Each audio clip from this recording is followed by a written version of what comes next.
Call of the Wild, Chapter 7, Part B, page 150.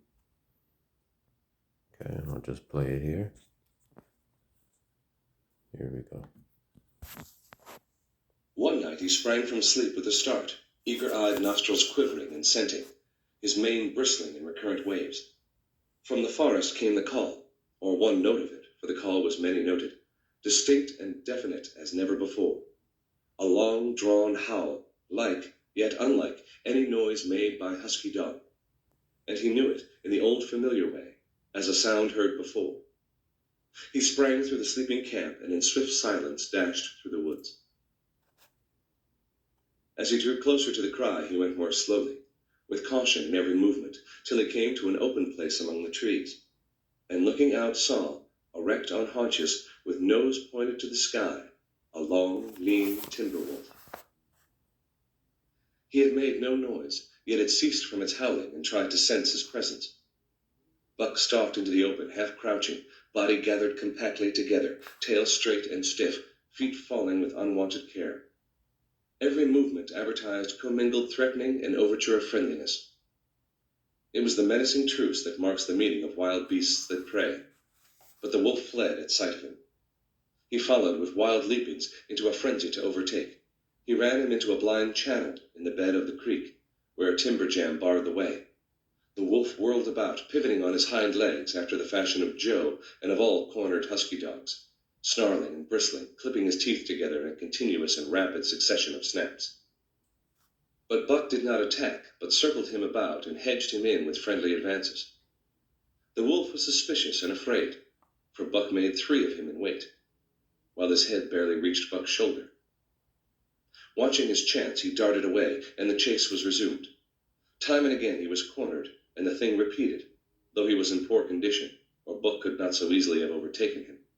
He would run till Buck's head was even with his flank, and then he would whirl about at bay, only to dash away again at the first opportunity.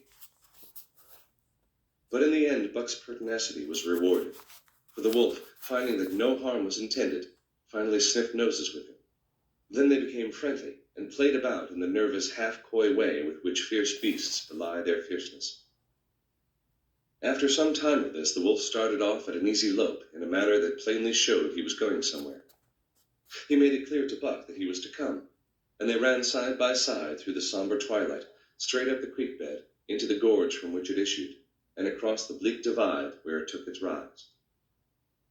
On the opposite slope of the watershed, they came down into a level country, where were great stretches of forest and many streams, and through these great stretches they ran steadily, hour after hour, the sun rising higher and the day growing warmer. Buck was wildly glad. He knew he was at last answering the call, running by the side of his wood brother toward the place from where the call surely came. Old memories were coming upon him fast, and he was stirring to them as of old he stirred to the realities of which they were the shadows. He had done this thing before, somewhere in that other and dimly remembered world, and he was doing it again, now, running free in the open, the unpacked earth underfoot, the wide sky overhead. They stopped by a running stream to drink, and stopping, Buck remembered John Thornton. He sat down. The wolf started on toward the place from where the call surely came, then returned to him, sniffing noses and making actions as though to encourage him. But Buck turned about and started slowly on the back track. For the better part of an hour the wild brother ran by his side, whining softly. Then he sat down, pointed his nose upward, and howled. It was a mournful howl, and as Buck held steadily on his way, he heard it grow faint and fainter until it was lost in the distance. John Thornton was eating dinner when Buck dashed into camp and sprang upon him in a frenzy of affection, overturning him and scrambling upon him, licking his face, biting his hand, playing the general tomfool, as John Thornton characterized it, the while he shook Buck back and forth and cursed him lovingly. For 2 days and nights Buck never left camp, never let Thornton out of his sight. He followed him about at his work, watched him while he ate, saw him into his blankets at night and out of them in the morning. But after 2 days the call in the forest began to sound more imperiously than ever. Buck's restlessness came back on him, and he was haunted by recollections of the wild brother, and of the smiling land beyond the divide, and the run side by side through the wide forest stretches. Once again he took to wandering in the woods, But the wild brother came no more, and though he listened through long vigils, the mournful howl was never raised. He began to sleep out at night, staying away from the camp for days at a time. And once he crossed the divide at the head of the creek and went down into the land of timber and streams. There he wandered for a week, seeking vainly for a fresh sign of the wild brother, killing his meat as he traveled, and traveling with the long, easy lope that seems never to tire. He fished for salmon in a broad stream that emptied somewhere into the sea, and by this stream he killed a large black bear, blinded by the mosquitoes while likewise fishing, and raging through the forest helpless and terrible. Even so, it was a hard fight, and it aroused the last latent remnants of Buck's ferocity. And 2 days later, when he returned to his kill and found a dozen wolverines quarreling over the spoil, he scattered them like chaff, and those that fled left 2 behind who would quarrel no more. The blood-longing became stronger than ever before. He was a killer, a thing that preyed, living on the things that lived, unaided, alone, by virtue of his own strength and prowess, surviving triumphantly in a hostile environment where only the strong survived. Because of all this, he became possessed of a great pride in himself, which communicated itself like a contagion to his physical being. It advertised itself in all his movements, was apparent in the play of every muscle, spoke plainly as speech in the way he carried himself, and made his glorious furry coat, if anything, more glorious. But for the stray brown on his muzzle and above his eyes, and for the splash of white hair that ran midmost down his chest, he might well have been mistaken for a gigantic wolf, larger than the largest of the breed. From his St. Bernard father he had inherited size and weight, but it was his shepherd mother who had given shape to that size and weight. His muzzle was the long wolf muzzle, save that it was larger than the muzzle of any wolf, and his head, somewhat broader, was the wolf head on a massive scale. His cunning was wolf cunning and wild cunning, his intelligence shepherd intelligence and St. Bernard intelligence, and all this, plus an experience gained in the fiercest of schools, made him as formidable a creature as any that intelligence roamed the wild. A carnivorous animal living on a straight meat diet, he was in full flower, at the high tide of his life, overspilling with vigor and virility. When Thornton passed a caressing hand along his back, a snapping and crackling followed the hand, each hair discharging its pent magnetism at the contact. Every part, brain and body, nerve, tissue, and fiber, was keyed to the most exquisite pitch.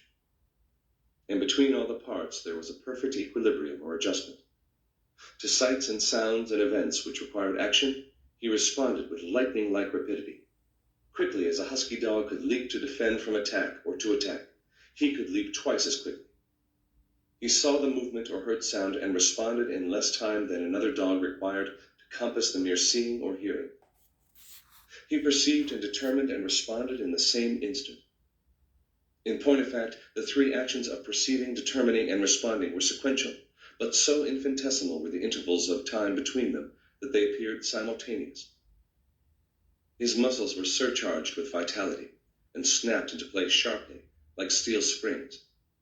Life screamed through him in splendid flood, glad and rampant, until it seemed that it would burst him asunder in sheer ecstasy and pour forth generously over the world.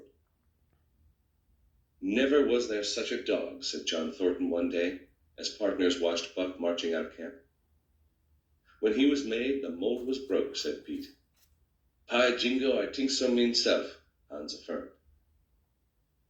They saw him marching out of camp, but they did not see the instant and terrible transformation which took place as soon as he was within the secrecy of the forest. He no longer marched. At once he became a thing of the wild, stealing along softly, cat-footed, a passing shadow that appeared and disappeared among the shadows. He knew how to take advantage of every cover, to crawl on his belly like a snake, and like a snake to leap and strike. He could take a ptarmigan from its nest, kill a rabbit as it slept, and snap in mid-air the little chipmunks fleeing a second too late for the trees. Fish in open pools were not too quick for him, nor were beaver, mending their dams, too wary. He killed to eat, not from wantonness, but he preferred to eat what he killed himself.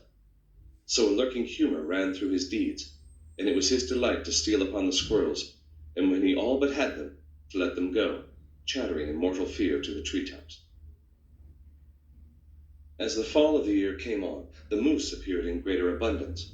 moving slowly down to meet the winter in the lower and less rigorous valleys.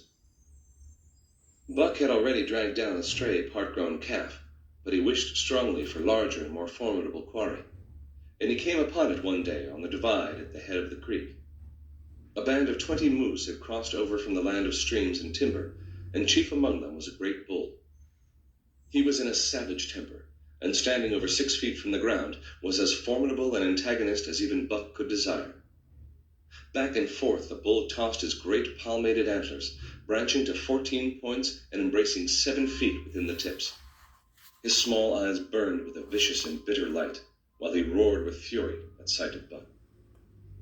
From the bull's side, just forward of the flank, protruded a feathered arrowhead, which accounted for his savageness. Guided by that instinct which came from the old hunting days of the primordial world, Buck proceeded to cull the bull out of the herd. It was no slight task. He would bark and dance about in front of the bull, just out of reach of the great antlers and the terrible splay hooves, which could have stamped his life out with a single blow. Unable to turn his back when the fanged danger and go on, the bull would be driven into paroxysms of rage.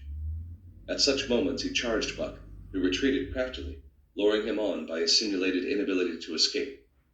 But when he was thus separated from his fellows, 2 or 3 of the younger bulls would charge back upon Buck and enable the wounded bull to rejoin the herd. There is a patience of the wild, dogged, tireless, persistent as life itself, that holds motionless for endless hours the spider in its web, the snake in its coils, the panther in its ambuscade. The patience belongs particularly to life when it hunts its living food, and it belonged to Buck as he clung to the flank of the herd, retarding its march, irritating the young bulls, worrying the cows and their half-grown calves, and driving the wounded bull mad with helpless rage. For half a day this continued. Buck multiplied himself, attacking from all sides, enveloping the herd in a whirlwind of menace, cutting out his victim as fast as it could rejoin its mates, wearing out the patience of creatures preyed upon, which is lesser patience than that of creatures prey,